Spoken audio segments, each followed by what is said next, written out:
Inzaghi cambia tutto, Inzaghi rivoluziona tutto, vuole azzerare, fa fuori i titolarissimi, porta nuove rotazioni perché non c'è più nessuno di intoccabile, quindi da adesso si cambia. Questi sono un po' i titoli allarmistici che sono stati fatti in queste ore su praticamente tutte le principali testate sportive che stanno parlando del mondo Inter e dell'avvicinamento soprattutto a Udinese-Inter, la prima partita di un altro ciclo che ci porterà alla prossima sosta per le nazionali. Tutte nuove ipotesi, quindi di nuove ricette per uscire da questa crisi, mettiamola tra virgolette, dell'Inter, un Inter che ha sicuramente fatto peggio l'anno scorso con 7 punti in meno conquistati rispetto alle prime giornate della scorsa stagione ed è la peggior partenza di Inzaghi all'Inter, stando in termini numerici di risultati. Io vi dico subito che a queste cose che sono state scritte in realtà non credo tantissimo. Lo dico fin da subito, nel senso che dopo quello che abbiamo visto nelle prime giornate di questa Inter ci saranno sicuramente dei correttivi su alcuni aspetti almeno, ma per me c'è una base, un sottofondo, un piano di partenza ben preciso nella testa di Inzaghi e nella testa dell'Inter da cui non si esce, da cui si continua invece a costruire. Ne parliamo quindi in questo nuovo episodio di oggi in cui, come sempre, alla vigilia di una partita facciamo il punto anche sulle probabili formazioni quindi di Udinese-Inter e l'analisi tattica di una gara molto tosta ma che dal punto di vista tattico appunto presenta delle caratteristiche che in realtà possono essere piuttosto favorevoli all'Inter. Quindi ben ritrovati amiche e amici passioni interisti in questo nuovo episodio, vi invito a lasciare un mi piace, se non l'avete ancora fatto mi raccomando iscrizione al canale, così non vi perdete neanche uno dei nostri contenuti e le nostre dirette ogni giorno alle 19:30 e la live reaction di Udinese Inter chiaramente a partire dalle 13:45 di sabato, visto che si gioca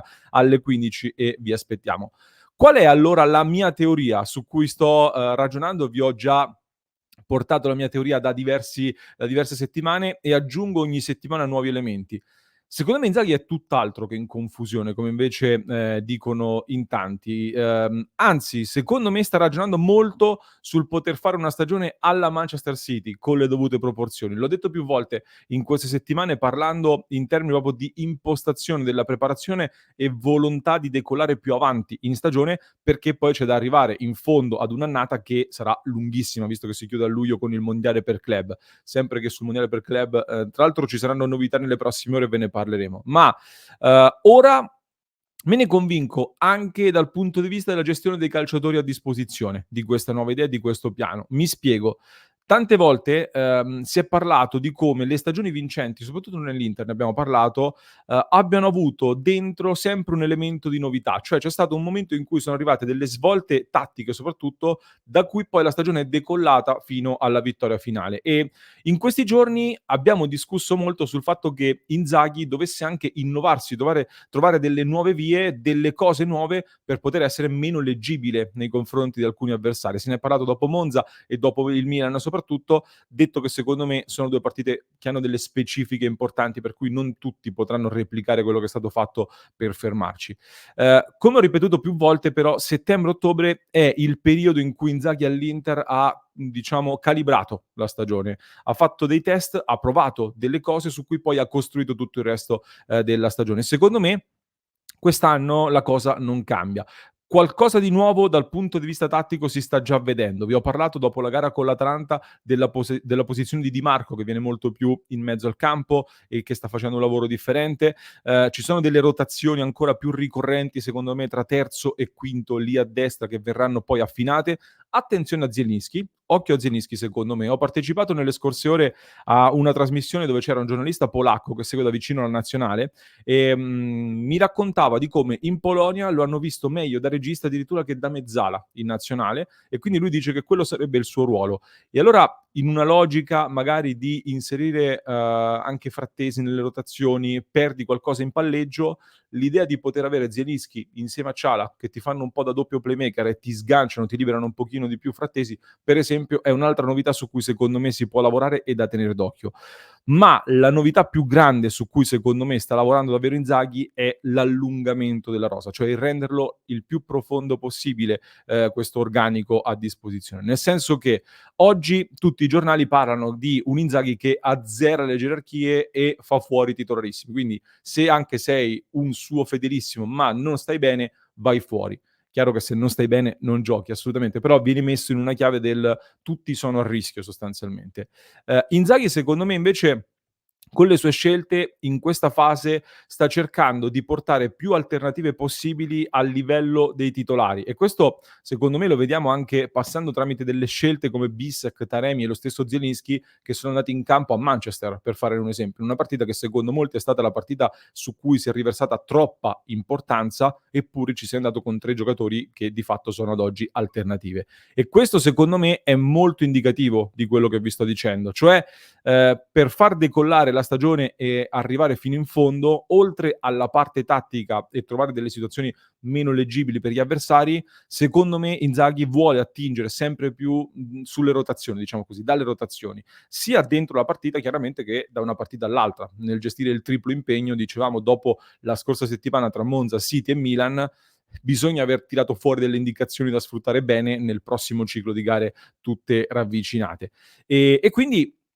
fare un lavoro in stile Manchester City, appunto, per tornare al paragone che facevo settimane fa sul come è stata costruita la stagione, cioè per il decollare più avanti. Certo che ci sono poi dei giocatori che hanno giocato fin qui stabilmente, come Di Marco, come Mkhitaryan e Thuram. Forse Di Marco, tra l'altro, fino a qui è il miglior giocatore dell'Inter fin qui?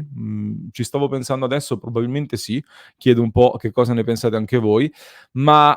comunque questi 3, diciamo, sono stati un po' la colonna portante, anche perché comunque la parte di sperimentazione deve essere non totale, chiaramente, deve avere dei cardini assolutamente su cui costruire e ha comunque bisogno di quelle che per lui sono delle certezze anche da un punto di vista tattico e del gioco. Detto che alcuni, soprattutto Mkhitaryan, non hanno reso il meglio fino a qui. Ma a parte questo, io sono convinto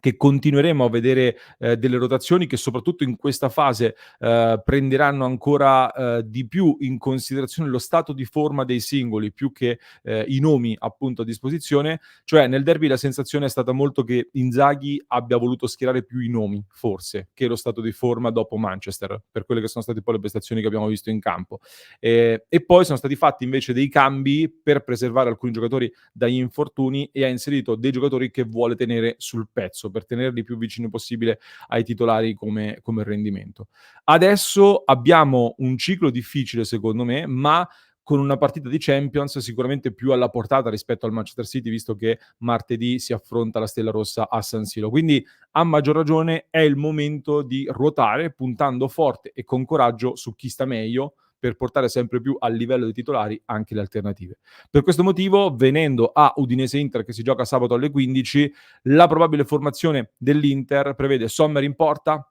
con Bissek in questo momento in vantaggio su Pavard, Acerbi e Bastoni per completare la difesa lì in mezzo. Dumfries-Darmian è un ballottaggio ancora aperto. Mettiamo davanti Dumfries, ma alla fine potrebbe spuntarla Darmian per dare più equilibrio, visto che secondo me quando gioca Bissek Inzaghi secondo me molto spesso gli mette Darmian apposta per dargli equilibrio. Frattesi al posto di Barella, se non gioca lui rischia di diventare un po' un caso a livello mediatico sicuramente. Çalhanoğlu lì in mezzo è molto difficile da toccare e Zielinski e Mkhitaryan si giocano l'altra maglia, con Zielinski che si sta candidando, tra l'altro è un ex di questa partita e come dicevo, occhio che magari questa può essere la partita in cui vedremo Zielinski e Çalha nel doppio playmaker e Frattesi che si sgancia un po' di più in fase offensiva, detto che perderesti un po' di quella propositività, diciamo di quel valore offensivo di Zielinski che con il tiro da fuori può essere un'arma molto importante, però hai un Frattesi in cursore, Di Marco a sinistra dovrebbe essere titolare con Thuram e Lautaro che partono in vantaggio, ma Taremi è lì che insidia un po' i 2 attaccanti e fino all'ultimo poi vedremo se riuscirà a scalzarli. Pavard e Mkhitaryan sarebbero 2 assenze che fanno rumore, ma in effetti, come dicevamo prima, sono apparsi in ritardo. Dall'altro lato, l'Udinese di questo allenatore Runjaic, che stiamo scoprendo in questa stagione, arriva da un cammino particolare tra la Germania e poi soprattutto in Polonia, è esploso con il Legia Varsavia a livello internazionale e si è fatto conoscere, un allenatore molto spregiudicato anche nel suo modo di andare a pressare gli avversari e quindi questo sarà un tema. La formazione dovrebbe essere con Okoye tra i pali, Christensen a destra, Biol al centro di questa difesa a 3 con Giannetti a sinistra, difesa a 3 in questo 3-4-2-1 di base dovrebbe essere il modulo. Biol da tenere sotto osservazione perché è un profilo che l'Inter sta monitorando in ottica mercato, è un nome che all'Inter piace già dall'anno scorso addirittura e che viene monitorato considerando che si parla di una valutazione da circa 20 milioni di euro, per molti potrebbe essere lui l'identikit del difensore su cui l'anno prossimo l'Inter vuole andare a fare l'investimento importante, comunque una ventina di milioni di euro, per sostituire almeno uno tra Acerbi e De Vrij, perché almeno uno dei due immagino ci saluterà a fine stagione. Centrocampo con Eizibue, Karlstrom, Lovric e Camarà, dovrebbe essere questo, con Toven e Brenner alle spalle di Lucca. Questa la probabile formazione, poi aspettiamo le ultimissime, potrebbe cambiare qualcosa nelle ultime ore. Che partita sarà allora da un punto di vista tattico? Il modulo di riferimento di questo Udinese è il 3-4-2-1, in alcuni casi diventa un 3-5-2, ma più spesso il 3-4-2-1 con Toven, uno degli uomini probabilmente più in forma, anzi in assoluto mi sa più in forma di questa squadra, che gioca più vicino a Lucca, più vicino alla prima punta, e Brenner invece che è un attaccante che svaria di più, che gioca un po' di più su tutto il fronte offensivo. Due esterni molto di gamba, soprattutto Ezibue, che non mi dispiace, devo dire, come giocatore, ha anche un buon dribbling, quindi da tener d'occhio. In fase difensiva diventa un 5-3-2 abbastanza compatto, abbastanza basso anche come difesa in alcuni momenti, ma è una squadra che comunque rispetto all'anno scorso ha cambiato approccio, ha cambiato modo di giocare e sta tirando fuori dei risultati interessanti in questa stagione, visto che tra l'altro ci sta davanti in classifica. Ha alzato il baricentro a livello di gioco rispetto all'anno scorso, quindi non è una squadra più così difensiva come le ultime Udinese che abbiamo affrontato, e quindi in zona gol ne sta sicuramente beneficiando. Rimane comunque una squadra che crea poche occasioni, in realtà proprio in termini di numero, di volume, ma riesce spesso a tirare da buona posizione e quindi con buona pericolosità. Questo perché tanto nei numeri sono 17esimi in Serie A per tiri verso la porta avversaria, quindi ci sono ben 16 squadre che hanno tirato di più fino a qui in questo campionato, ma sono tra le prime 4 per tiri nello specchio della porta. Questo significa che quasi tutti i tiri li fanno nello specchio della porta. Questo perché lasciano molto il possesso palla agli avversari, in questo caso faranno giocare a noi il pallone, e infatti sono terzultimi in Serie A per possesso palla medio a partita, e poi sono alti però ad aggredire e cercano subito quindi di aggredire, recuperare palla e andare subito verticali, andare subito al tiro in porta, per cui se riescono a recuperare palla alti, riescono ad andare in porta con un tiro con la difesa sbilanciata e da buona posizione. Quindi questo è un loro punto di forza, ma anche un loro svantaggio, perché in questo pressing, come dicevo prima, sono piuttosto estremi in alcuni momenti, anche un po' sfrontati, e è un rischio chiaramente, soprattutto se un Inter riesce ad uscire da questa linea di pressing, si apre una grande porzione di campo da poter aggredire. In più, l'altra caratteristica che incoraggia per noi interisti, è che fanno un tipo di pressing molto spesso uomo su uomo, cioè un po' in stile Atalanta per certi versi, e sono i primi in Serie A per palloni intercettati, quindi vanno a uomo, ma poi quindi vengono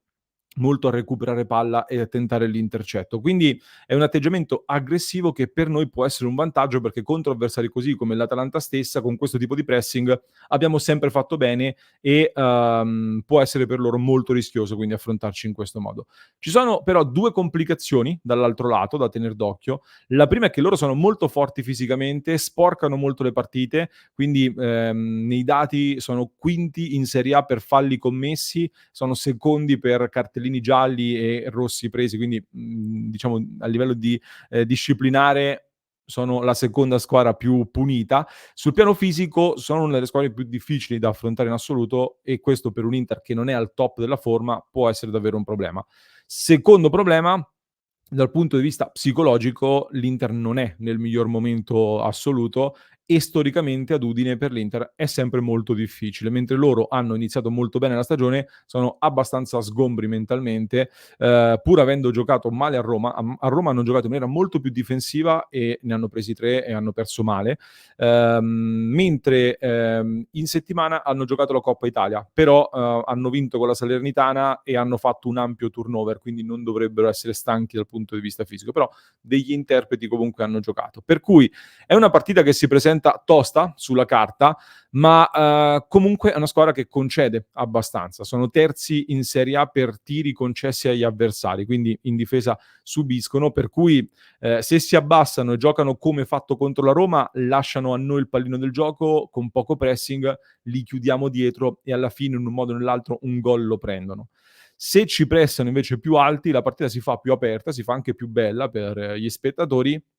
ma si incastra bene con le nostre caratteristiche. È evidente quindi che si giocherà molto sull'aspetto fisico e l'aspetto mentale. Se l'Inter non è al top o comunque non è settata bene su questi due aspetti, è una partita che da potenzialmente favorevole rischia di